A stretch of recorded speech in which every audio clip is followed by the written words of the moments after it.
Your Airbnb property is either making you money while you sleep or costing you bookings. In this video, I'm going to show you how to list the perfect Airbnb property step by step.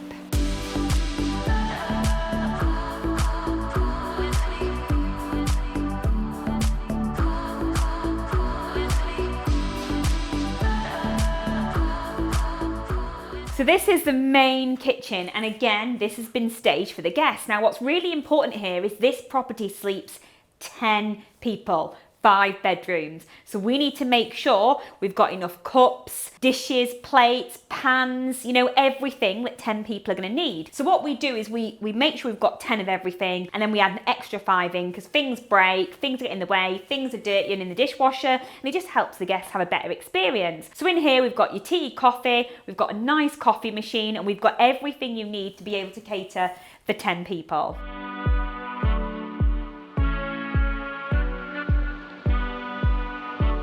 And then most importantly, this is where we've got the guest welcome book and the hamper basket. So we always leave a hamper, just a little few bits for the guests and for the kids. And then we've got the guest information book, which is here. And this gives everything. So this is where you're gonna find all your instructions for the property, your Wi-Fi codes, and lastly, we ask them to leave a review because we want them to come back, and we give them a discount code for if they book direct through us, they get 20% off. And this saves me having to pay Booking.com and Airbnb their fees because the guests will come direct to me.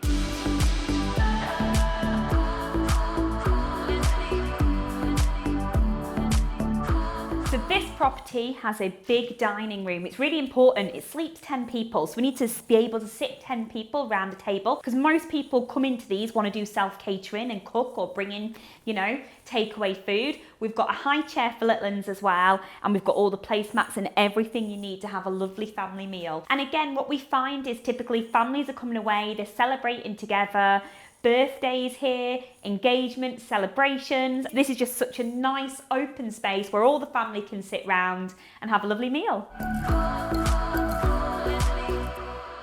So this room is my favourite. It is the cinema room. So this is where on one of those afternoons you want to chill, or evening, you want to put on a film, sit down, play a game. This is the room you do it in.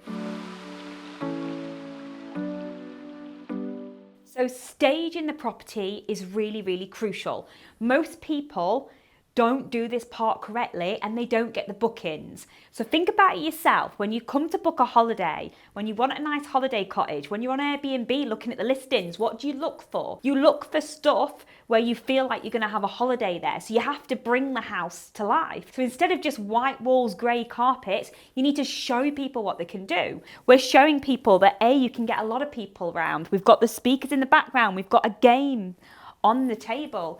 This is staged to show you what a cinema room is. So immediately when you look at this photo as part of my list and you go, oh, in that house, so we can sit and have a nice afternoon watching movies. We can play a game as a family because you want to link them to the experience they're going to have, and they're more likely to book your Airbnb.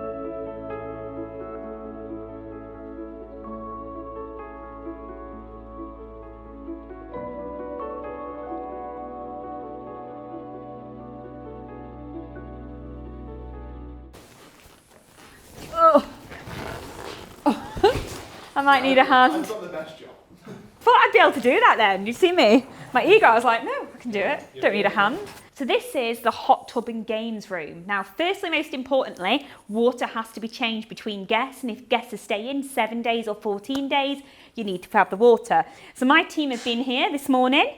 Your hot tub has had its scheduled water changed.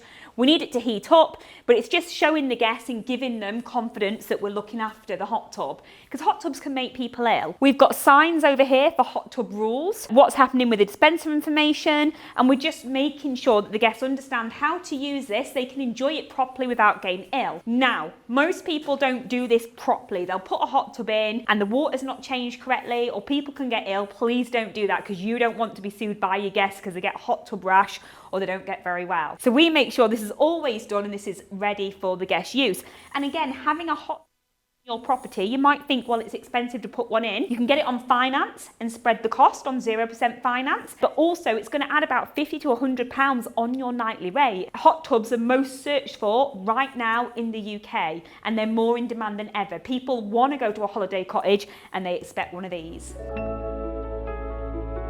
The next part I want you to consider is furnishing the property. So many people go wrong with this. So they'll buy a property, they've got mismatched furniture, it's not nicely interior designed, you won't get the bookings. Because when I'm looking for a holiday cottage to stay, or an Airbnb, I'm looking for what stands out, what's wow, what's beautiful. So this property we got an interior designer in for, and they put together different styles of the bedrooms so we could have different shots. They helped us bring the property to life and show it in its best way.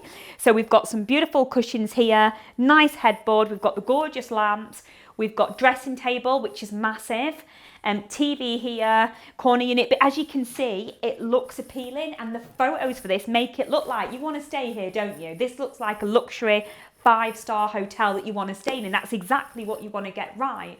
So having the right settees, tables, having the right paint, decorating, I would say get an expert in to help you. Get an interior designer in, do what they tell you to do, bring it to life, professional photos, and you will get more bookings than your competitors.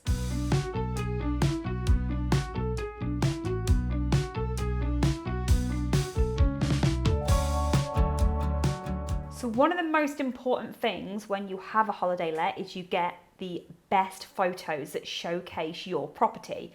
So here's the property that I'm sat in right now. Here's one of mine, Millbrook Lodge. You can see, and what's the front photo? It is a beautiful photo of the property. Look, you can see the brook, you can see it's a gorgeous property, so it's appealing. Let's go into the listing and we'll have a little look at the other photos. So we've got a nice big photo. You can see it's got a massive garage. You can see the property. Bedroom 1 look, and can you see we have champagne and 2 glasses of champagne? Again, we're bringing it to life. What can you do in this property? That's the kitchen look, looking all beautiful. We've got the nice coffee machine out. We've got the welcome basket. We've got outside. This is staged again. Again, we've got coffee. We've got like afternoon tea going on. We're bringing it to life. This is one of my most favourite bedrooms. I love this. Look, we've got the little breakfast tray here, croissants and juice. So we're bringing the property to life, staging it. Look, we ran the bath, put bubble bath in for people that want to, think about, oh, I could have a lovely soak in that bath after I've gone for a trek around the lakes.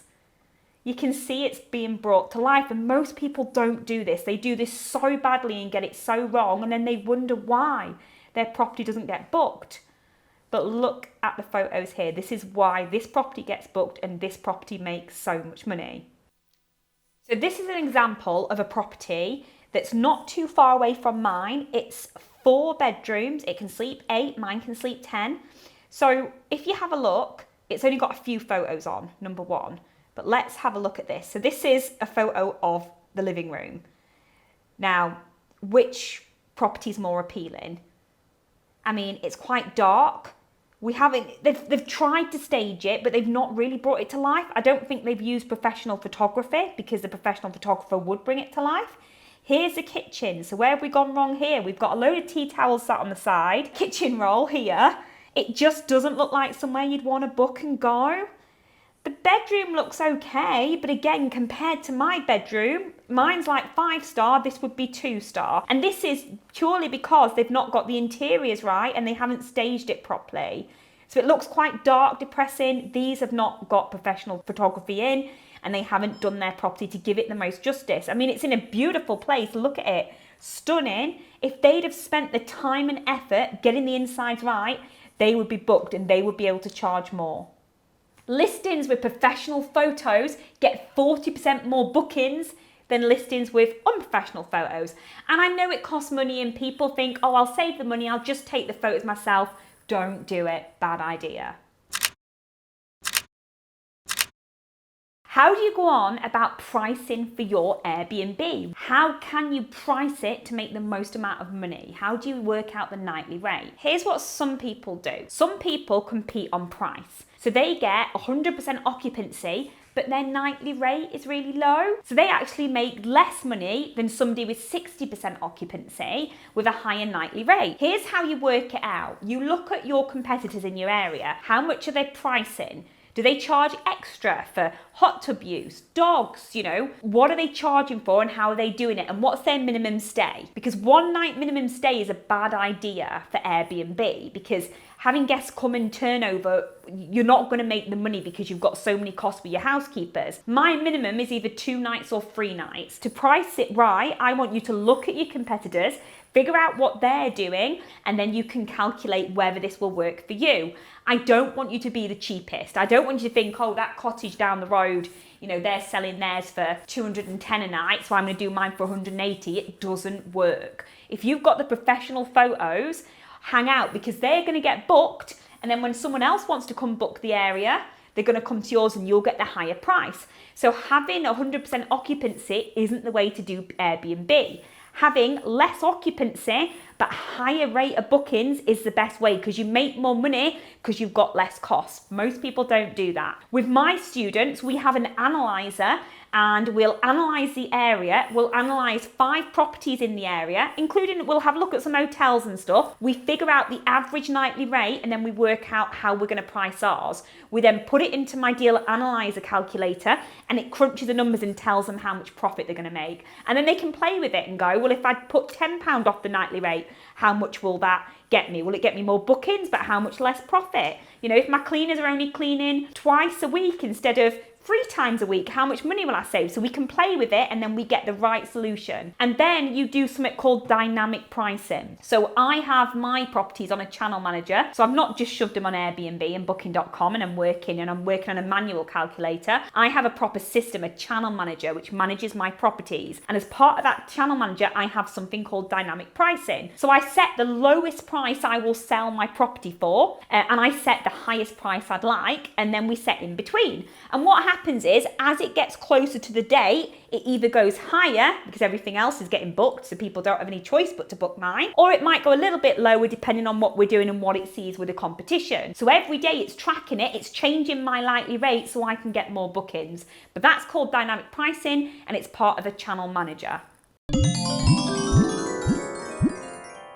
So a channel manager will some of them cost you £100 a month, some of them cost you £500 a month, but it's so worth it. But what I'd say is, you only need a channel manager if you are intent on managing it yourself. If not, go and give it to an agent.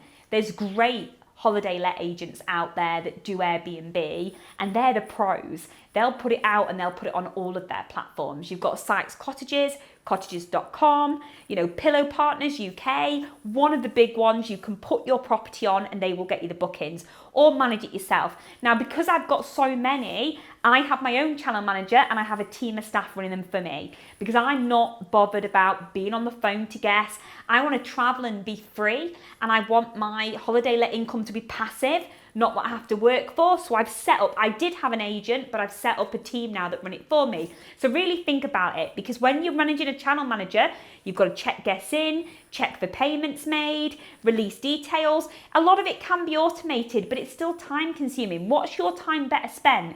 Dealing with guests and housekeepers, the guest has left their sock under bed 5 and you need to post it back? Or are you better going, that's set up and running? Yes, I'm giving away some of the profit to a managing agent or for a channel manager, but it's allowing me to be free, and I've got a free mindset to go and build, or I want to be stuck. It's that old saying, isn't it? Work in your business or on your business. People that work on their business make more money. Even though you think, well, that can't be true because they're paying all this others, you do, because you can grow faster and quicker, make more money.